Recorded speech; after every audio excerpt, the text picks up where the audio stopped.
हर हर महादेव सभी मित्रों को welcome to electronic study YouTube channel. सभी को सुप्रभात। डेली करंट अफेयर्स की सीरीज़ में आज ही हमारी 49 नंबर की वीडियो है और रोज की तरह ही आज भी हम अपने सेशन के लास्ट में जो हमने कल करंट अफेयर्स पढ़ा था उसका भी रिवीजन करेंगे। तो चलिए शुरू करते हैं आज का अपना सेशन और देखते हैं पहला करंट अफेयर।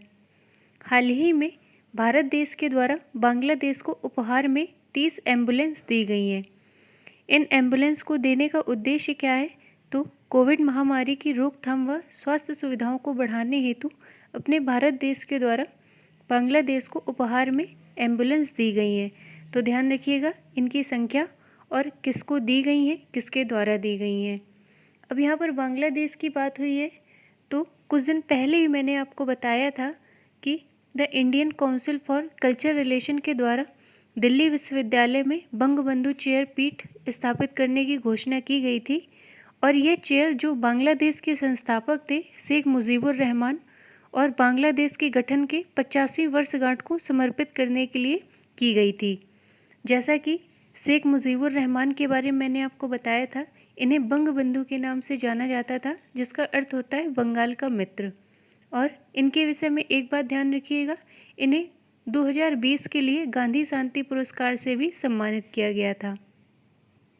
इसके अलावा यदि बात की जाए गांधी शांति पुरस्कार 2019 किसे मिला है तो ये मिला था काबूस बिन सईद अल सैद को, जो कि ओमान के दिवंगत सुल्तान थे। और जो ये गांधी शांति पुरस्कार 2019, गांधी शांति पुरस्कार 2020 ये दोनों ही वर्ष 2021 में दिए गए हैं। तो इनमें आप अंतर स्पष्ट रखिएगा। अगला देखते हैं नीरज चोपड़ा के बारे में। इन्होंने टोक्यो ओलंपिक में भाला फेंक स्पर्धा यानी जेवलिन थ्रो इवेंट में भारत के लिए स्वर्ण पदक जीत लिया है। ये बहुत बड़ी उपलब्धि है और इन्होंने पहले ही प्रयास में 87.35 मीटर के थ्रो में इस पदक को जीत लिया है। और इसी भाला फेंक स्पर्धा में दूसरे स्थान पर रहे हैं याकूब वाल्देस, जो कि चेक गणराज्य के हैं, और चेक गणराज्य के ही व्यक्ति विटलेस्लाव वेस्ली, ये भी तीसरे स्थान पर रहे। तो इनके विषय में जान लेते हैं अन्य तथ्य।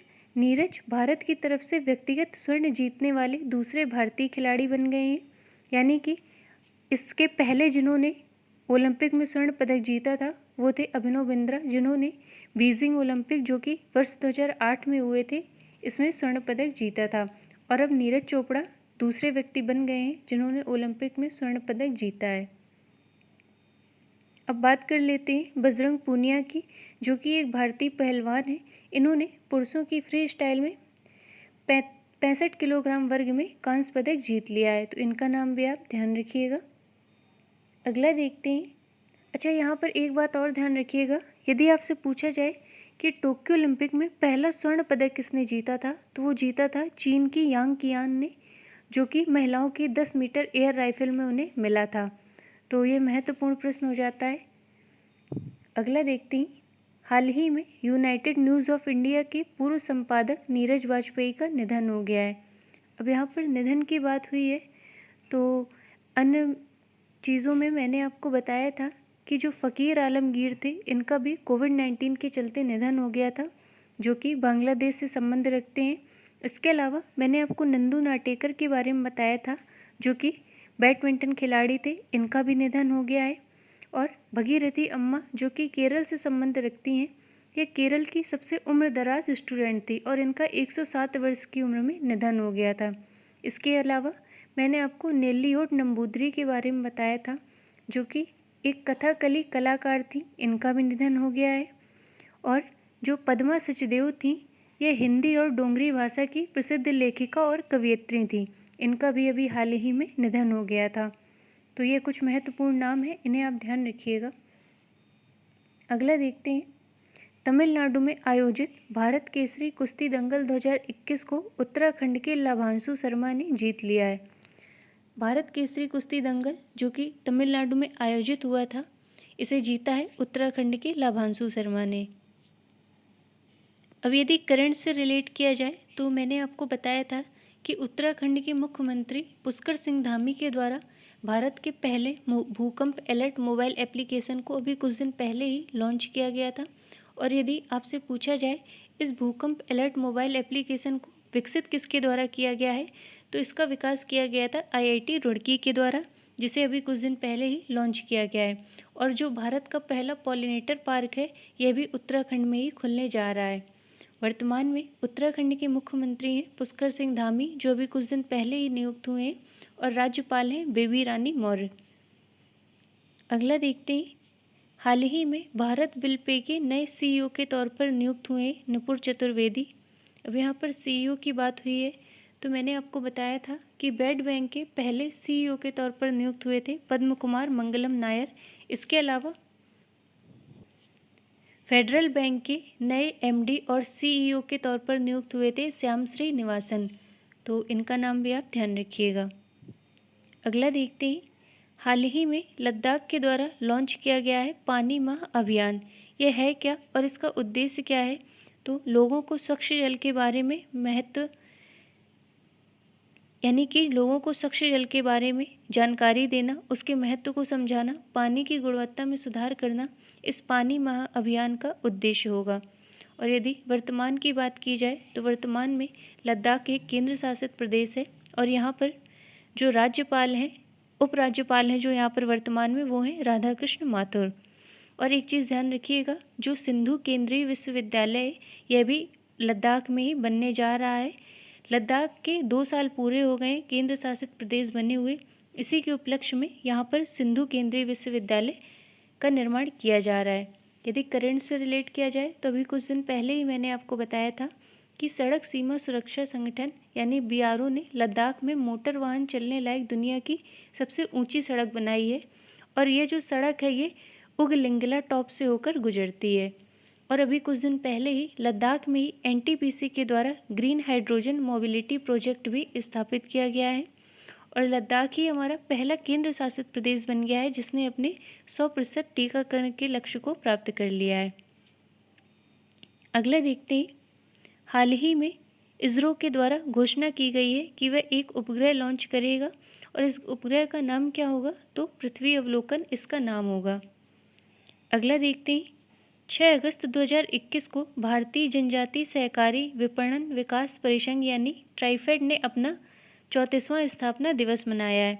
TRIFED tribal cooperation marketing federation of India, जिसकी स्थापना वर्ष 1987 में होती है, और इसके हेडक्वार्टर दिल्ली में स्थित हैं।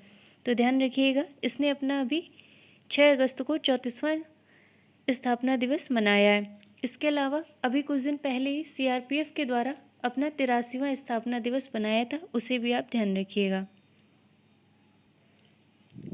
अगला है गुइडो बेलिडो। अभी हाल ही में ये पेरू के नए प्रधानमंत्री के तौर पर नियुक्त हुए हैं। अब पेरू की बात हुई है तो कुछ दिन पहले ही मैंने आपको बताया था पेस्ट्रो कैडेलो के बारे में, जो कि पेरू के राष्ट्रपति के रूप में नियुक्त हुए थे, और अब नए प्रधानमंत्री नियुक्त हुए पेरू के गुइडो बेलिडो, और पेरू की राजधानी है लीमा। अन्य नियुक्तियों की बात की जाए तो अभी संयुक्त राष्ट्र की कर समिति का अध्यक्ष बनाया गया था रश्मि रंजन दास को। इसके अलावा ईरान के नए राष्ट्रपति के रूप में नियुक्त हुए थे इब्राहिम राइसी, और उत्तराखंड के अभी मुख्यमंत्री नियुक्त हुए पुष्कर सिंह धामी, जैसा कि मैंने आपको बताया। इसके अलावा नेपाल के नए प्रधानमंत्री के तौर पर नियुक्त हुए शेर बहादुर देउबा। लेबनान के राष्ट्रपति के तौर पर नियुक्त हुए थे नजीब मिकाती, और अभी अंतर्राष्ट्रीय ओलंपिक समिति में आचरण आयोग का अध्यक्ष बनाया गया था बान की मून को, और अभी LIC के भी नए अध्यक्ष नियुक्त हुए हैं मिनी आईपे। इसके अलावा मुंबई लोकायुक्त के तौर पर नियुक्त हुए VM कनाडे, और NCB यानी नारकोटिक्स कंट्रोल ब्यूरो के अध्यक्ष के तौर पर नियुक्त हुए SN प्रधान। SCL कंपनी के नए MD के तौर पर नियुक्त हुए C विजय कुमार। इसके अलावा जो हमारा केंद्रीय सतर्कता आयुक्त नियुक्त हुए वो हुए सुरेश N पटेल, और जो खादी प्राकृतिक पेंट ब्रांड है इसके नए ब्रांड एम्बेसडर बनाए गए हैं नितिन गडकरी। तो ये कुछ महत्वपूर्ण नियुक्तियां थी। अगला देखते हैं राष्ट्रीय हथकरघा दिवस। ये हम ऑब्जर्व करते हैं 7 अगस्त को, और इस वर्ष से हमारा 7वां राष्ट्रीय हथकरघा दिवस होगा। यदि बात की जाए इसकी शुरुआत की तो भारत सरकार के द्वारा वर्ष 2015 से इसकी शुरुआत होती है। अगला देखते हैं, हाल ही में कनाडा में ब्रिटिश कोलंबिया पुरस्कार से सम्मानित किया गया है अजय दिलावरी को।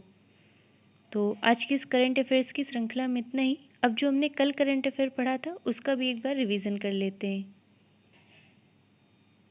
पहला हमने पढ़ा था, खेल के क्षेत्र में दिया जाने वाला सर्वश्रेष्ठ पुरस्कार राजीव गांधी खेल रत्न का नाम अब बदलकर मेजर ध्यानचंद कर दिया गया है।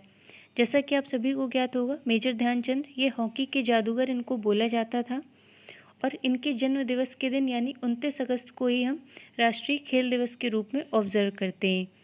और यदि बात की जाए, पहला राजीव गांधी खेल रत्न पुरस्कार मिला किसे था, तो ये मिला था विश्वनाथन आनंद को, जिन्होंने अभी हाल ही में स्पार्क्सन ट्रॉफी भी जीती है। इसके अलावा हमने पढ़ा था धृति बनर्जी के बारे में, जिन्हें जूलॉजिकल सर्वे ऑफ इंडिया के निदेशक के रूप में नियुक्त किया गया है और इसी के साथ ये 105 वर्षों के इतिहास में पहली महिला बन गई हैं जो ZSI के निदेशक के पद पर नियुक्त हुई हैं। अगला है, प्रधानमंत्री नरेंद्र मोदी जी के द्वारा 9 अगस्त 2021 को संयुक्त राष्ट्र सुरक्षा परिषद को लेकर होने वाली उच्च स्तरीय डिबेट की अध्यक्षता की गई है और इसी के साथ Modi ji United nation security council यानी संयुक्त राष्ट्र सुरक्षा परिषद की अध्यक्षता करने वाले पहले प्रधानमंत्री बन गए हैं। फिर हमने पढ़ा था फुटबॉलर SS बाबू नारायण के बारे में, जिनका भी हाल ही में निधन हो गया है। इसके अलावा हिरोशिमा दिवस, जो कि हम 6 अगस्त को ऑब्जर्व करते हैं और 6 अगस्त को यानी कि द्वितीय विश्व युद्ध के दौरान 1945 में संयुक्त राष्ट्र अमेरिका के द्वारा जापान के हिरोशिमा शहर में लिटिल बॉय नाम का एक परमाणु बम गिराया गया था, जिससे यहाँ की लगभग 90% आबादी एक बार में ही समाप्त हो गई थी। तो जो परमाणु ऊर्जा है और परमाणु हथियार है, इनके खतरों के बारे में लोगों को जागरूक करना, इसलिए हम प्रत्येक वर्ष 6 अगस्त को हिरोशिमा दिवस के रूप में मनाते हैं। अगला हमने पढ़ा था यूरो स्पोर्ट्स इंडिया ने जॉन अब्राहम को MotoGP का ब्रांड एम्बेसडर बनाया है। इसके अलावा हमने पढ़ा था वीना रेड्डी के बारे में, जिन्हें अमेरिकी mission US agency for international development में भारत के मिशन निदेशक के रूप में नियुक्त किया गया है। अगला था, अभी हाल ही में यह फैसला लिया गया था कि लक्षद्वीप में मालदीव शैली के वाटर विला स्थापित किए जाएंगे, जिसका उद्देश्य होगा पर्यटकों को आकर्षित करना। फिर हमने पढ़ा था अपने भारत के पहले स्वदेशी एयरक्राफ्ट के बारे में, जो था INS विक्रांत। इसका समुद्री परीक्षण शुरू कर दिया गया है और ये वर्ष 2022 तक ऑपरेशनल हो जाएगा। अगला है, पश्चिम बंगाल को भी हाल ही में 4 स्कॉच पुरस्कार मिले, जिनमें 1 प्लेटिनम था, 1 गोल्ड था और 2 सिल्वर था। इसके अलावा यदि स्कॉच पुरस्कार की बात की जाए तो अभी कुछ दिन पहले ही असम के कछार जिले को स्कॉच पुरस्कार से सम्मानित किया गया था और कीर्ति जल्ली को राष्ट्रीय रजत स्कॉच पुरस्कार मिला था। और अभी पश्चिम बंगाल में एक योजना की शुरुआत हुई थी, मैंने आपको बताया था स्टूडेंट क्रेडिट कार्ड योजना, तो इसे भी आप ध्यान रखिएगा। फिर हमने पढ़ा था असम की पहली महिला वित्त मंत्री के बारे में, जो अभी हाल ही में नियुक्त हुई है, अजंता नियोगा। अगला है, पुणे मेट्रो के लिए भारत की सबसे हल्की ट्रेन इटली भेजी गई है। तो ध्यान रखिएगा, यदि आपसे पूछा जाए कि भारत की सबसे हल्की ट्रेन ये कहाँ पर चल रही है, तो ये चल रही है पुणे मेट्रो स्टेशन में।